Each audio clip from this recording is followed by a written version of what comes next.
Welcome to my songwriting course, Mindful Songwriting, How to Effortlessly Make Songs While You Live Your Life. I'm so happy about sharing these exercises that I myself use in my songwriting process.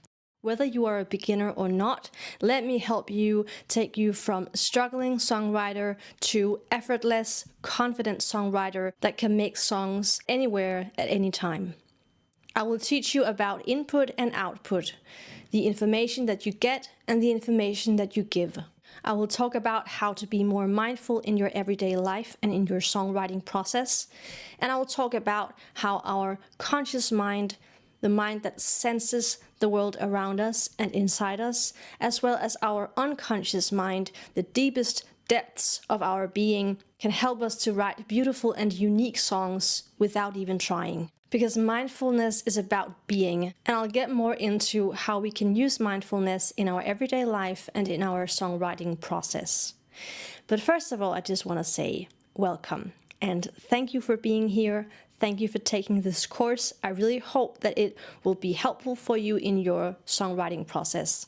So in this songwriting course, you will learn how to do mindful songwriting, easily write songs, let your unconscious mind write songs for you, write vulnerable, personal and authentic songs that move and captivate your audience, as well as make songs that can reflect your life, as well as have therapeutic benefits for you. My background. I wrote my first song when I was about 11 years old. I'm a self-taught songwriter and singer. I write about my own life and experiences. I've written approximately one song a month for the past 17 years. Of course, sometimes I've written more songs a month, and sometimes I've had a longer period where I've not been writing any songs at all. I use my voice and instrument to write songs. I almost always make melody and lyrics at the same time, but sometimes I make them independently. I've shared my songs online for 17 years, and I write in English and in my mother tongue, Danish. So first of all, what is mindful songwriting? Mindful songwriting is to have an effortless approach. It's about connecting to the present moment, paying attention to your senses, thoughts, and feelings, and about not interfering with the process, but allowing it to unfold on its own. Why you should be using mindful songwriting? First of all, it can have a therapeutic effect for you and for others, both in making the song and listening to the song. It makes songwriting a lot easier. It makes your song personal and relatable to those who have a similar life story to you. It doesn't require you to be spiritual or to write spiritual songs. And it enables you to make songs anywhere at any time. This is why you're able to make songs while just living your life mindfully. When you live your life mindfully, you're present, aware of your surroundings, aware of your senses, aware of your feelings and thoughts. You are aware of the world inside you and outside of you, and you can use this information, these inputs that come to you, to create songs. And that leads me to why mindfulness is so beneficial. It's because it can help us relax and feel contentment, be grateful for what is, gain more self-awareness, be more confident and self-loving, feel more alive, be more at peace, be more present, and finally, be more creative. Exercise number 0. Everyday mindfulness. Practice to bring awareness to the present moment by saying or singing out loud throughout the day what you're doing. So for instance, I'm washing the dishes. What you see, what you feel, what you hear, what you think, feel, sense inside of you. And this could be unrelated to the dishes. It could be, I feel sadness, I feel heaviness, I feel cold. And then just pay attention to it. You don't have to do anything with it other than just being aware of it. The reason why mindful songwriting is so effective is because being mindful is first and foremost about being present. When we bring awareness and acceptance into our senses, thoughts, and feelings, it helps us become more present. And at the same time, being more in the present moment will make it easier for you to sense and feel what is, thereby making it easier for you to speak or sing this information you receive into existence. How we sense the world.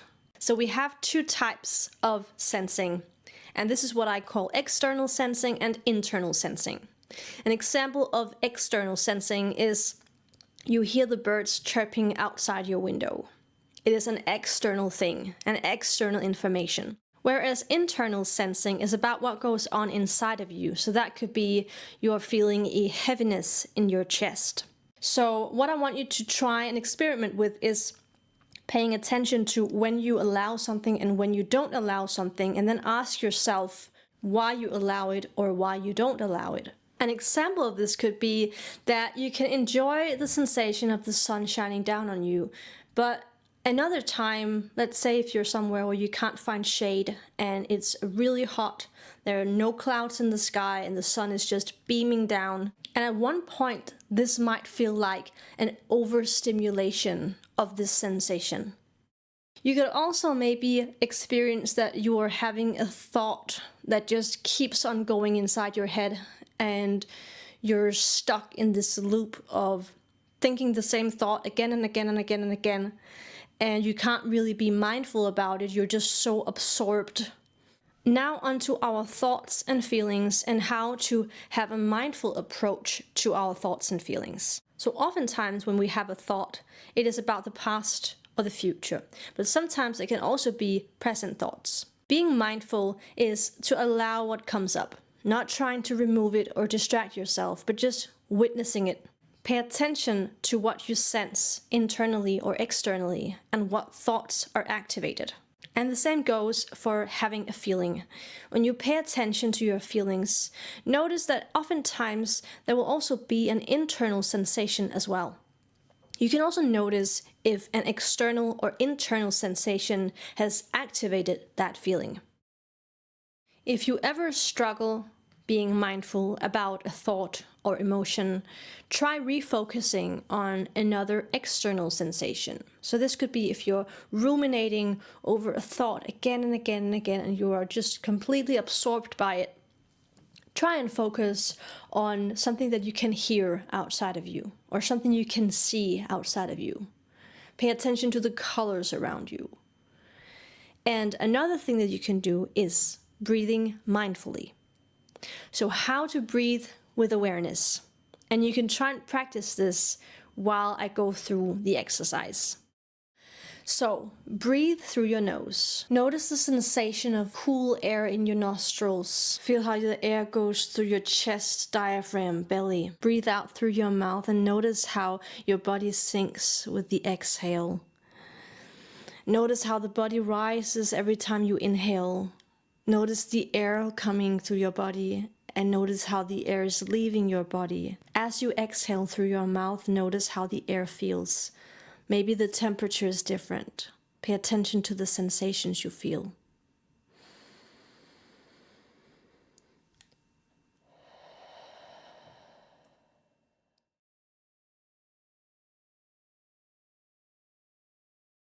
When you pay attention to your sensations, thoughts, and feelings, it will help you be more mindful and present, as well as help you associate the input you get with other things, so you can eventually put it into words and melodies in a song.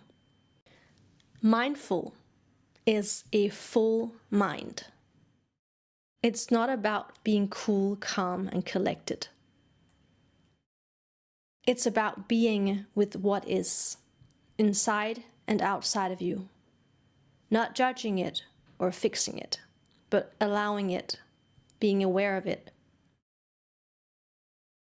And the next step in this mindful practice is taking the information we are given in this moment from our thoughts, feelings, and senses, and not just allowing it, but using it.